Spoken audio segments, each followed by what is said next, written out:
Made in China, esa famosa etiqueta que nos encontrábamos en cualquier tienda cuando íbamos a comprar. Una etiqueta que representaba el enorme poder e influencia del gigante asiático, pero en los últimos años esa influencia está disminuyendo. Y la respuesta fácil puede ser la de decir que están saliendo nuevos países como Vietnam que se están llevando a las empresas ahí. Es un buen argumento, pero no es suficiente para entender en profundidad lo que le está pasando a la economía de China. Hay muchos más motivos por los cuales este sistema chino esté llegando a su fin, obligando al gigante asiático a redirigir su estrategia. Pero sobre este tema ya hablaremos en otro vídeo. Hoy hablaremos de por qué se llegó a ese límite. Así que, poneros cómodos, que empezamos.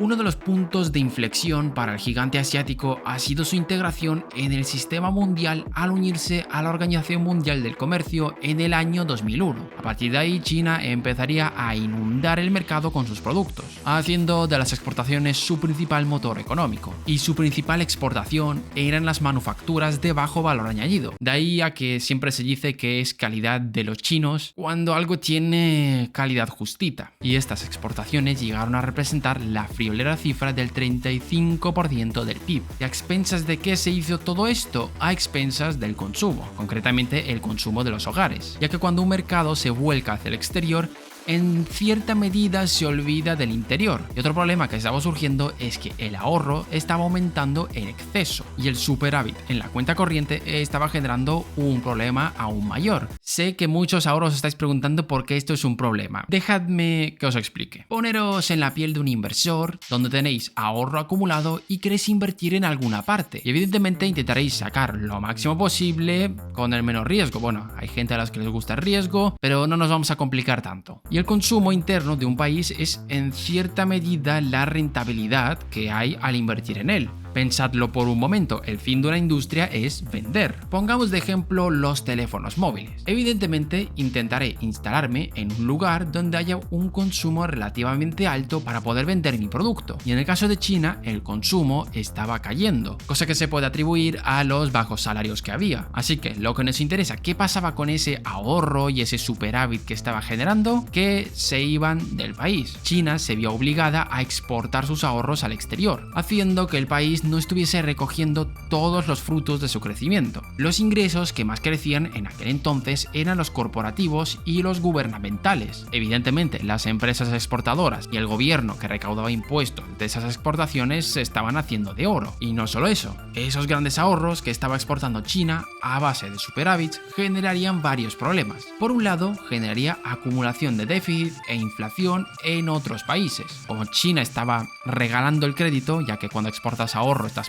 prestando afuera, los países se endeudan en exceso y al fin y al cabo se despreocupan de sus cuentas. Bueno, algunos pueden decir que eso es problema de esos países. China no pinta nada ahí, pero bueno, es interesante comentarlo. Pero sí que para China internamente generaría otro problema, y es que toda esta cantidad enorme de préstamos estaba afectando al valor del yuan, en este caso estaba fortaleciéndolo, ya que muchos de esos préstamos se hacían en moneda extranjera, y cuando tú haces un préstamo en moneda extranjera te entran divisas, es decir, reservas internacionales, ya que actúan un poco como el patrón oro y fortalecen tu moneda, cosa que no le interesaba nada a China, ya que necesitaba tener una moneda débil para seguir alimentando ese motor de las exportaciones. Por tanto, no les quedó más remedio que devaluar artificialmente su moneda. Y todo este problema del ahorro va de la mano con otro problema, la productividad.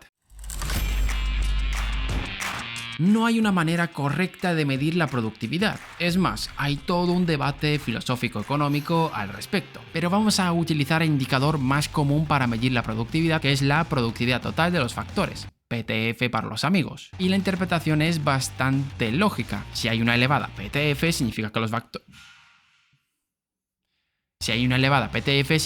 los factores de producción se están utilizando de forma eficiente. Y si es baja, no. En el caso específico de China, un metaanálisis encontró que la PTF solo había contribuido con un 20% del crecimiento general del PIB desde 1978. Esto quiere decir que la mayor parte del crecimiento se basó en la acumulación de capital traducido al cristiano, que en vez de hacer que la misma fábrica sea más productiva, lo que se hacía era construir más fábricas de la misma calidad. Y esto a largo plazo es insostenible, ya que la rentabilidad de las fábricas va decayendo. Y esto se evidencia con, atentos al nombre, la relación capital-producto incremental. Sí, a los economistas nos encanta poner nombres así que parecen de física. Para los amigos vamos a llamarlo ICOR. Un ICOR alto significa que están necesitando una cantidad cada vez mayor de inversión de capital para lograr un aumento menor de la producción. Por ejemplo, antes de la crisis del 2008, China tenía un ICOR de 4, pero ahora mismo ese ICOR es de 6,7, haciendo que se necesite más inversión para lograr el mismo crecimiento. Y esto se debe generalmente a la planificación de su economía. En parte, afecta el anterior punto, es decir, los bajos salarios. Como no hay salarios competitivos, no se atrae mano de obra cualificada que pueda dirigir esas industrias más productivas. Tampoco ayudaron las grandes inversiones de capital que se hicieron desde 2008, ya que se enfocaron en ferrocarriles de alta velocidad,